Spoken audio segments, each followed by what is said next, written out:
Dear Chairman of IFCC and colleagues, I'm Bairu from Guangdong Women and Children Hospital, Department of Clinical Laboratory. Today, I'd like to present a case we met in our daily job. Here is the story. On December 23, a previously healthy 6-year-old boy present with a history of 2 weeks cough, 10 days intermittent fever, and 2 days left chest pain. After 5 days antibacterial treatment, his condition did not improve. The frontal chest X-ray on December 22 showed the left middle phenomena with increased wild blood cell count and elevated CPR and PCT in blood. The patient was admitted to hospital due to bronchial phenomena on December 23. The mainly past history is rhinitis without standard treatment. On December 23, the chest CT demonstrated high-density shadow in left lower lobe dorsal segment with necrotic cavity inside. Serological tests showed the slight elevate of FBJ and ferritins in blood. The cavities in left lung might be caused by the TB, but it could not exclude other bacterial or rare etiology infections. The patient was given piperacillin tablicon with Chinese medicals for anti-infections treatment from December 23 to 26. The patient showed the most severe symptoms on December 25 with severe cough, intermittent fever, and obvious chest pain. The clinical examinations on cardiac, renal, and liver functions were all normal from 23 to 26.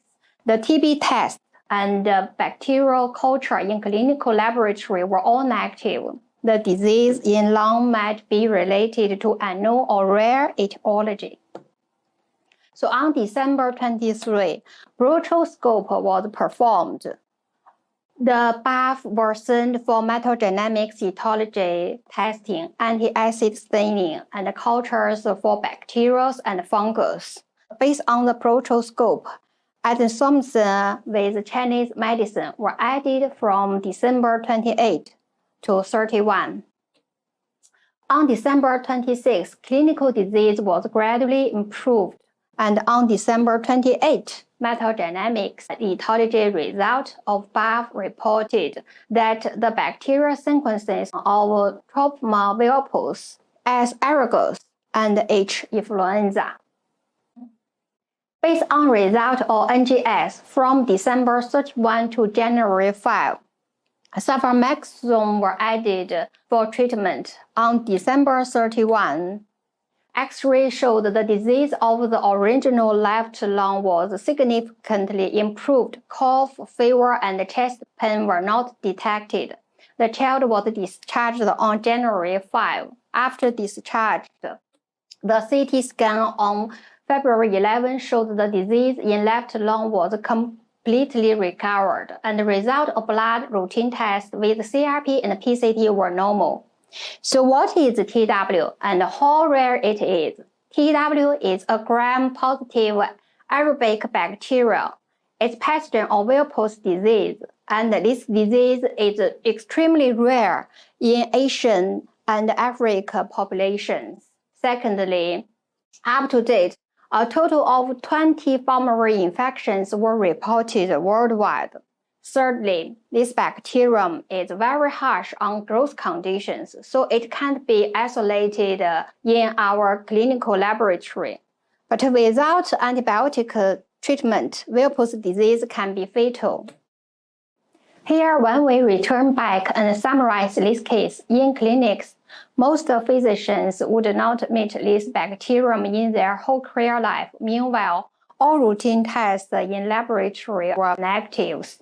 For this case, it was the first report of children with pulmonary isolated infections by TW worldwide, and it is also first time for us to know this bacterium. Luckily, NGS, a last resort method to address this infection. At last, we might realize that more and more rare, novel, difficult to culture and co-infected pathogens in clinics, microbiology diagnosis like sailing in the ocean. So it is worth to consider to build the NGS platform in clinic labs. Maybe we can start from establish connections among the clinical systems and commercial platforms to gather information about the intractable disease. The database will be an important bridge or communication among the clinical diagnosis laboratory and treatment systems for intractable disease, so that the rare gradually became the less rare. At last, I'd like to give my great appreciation to each colleague in my group. Thank you.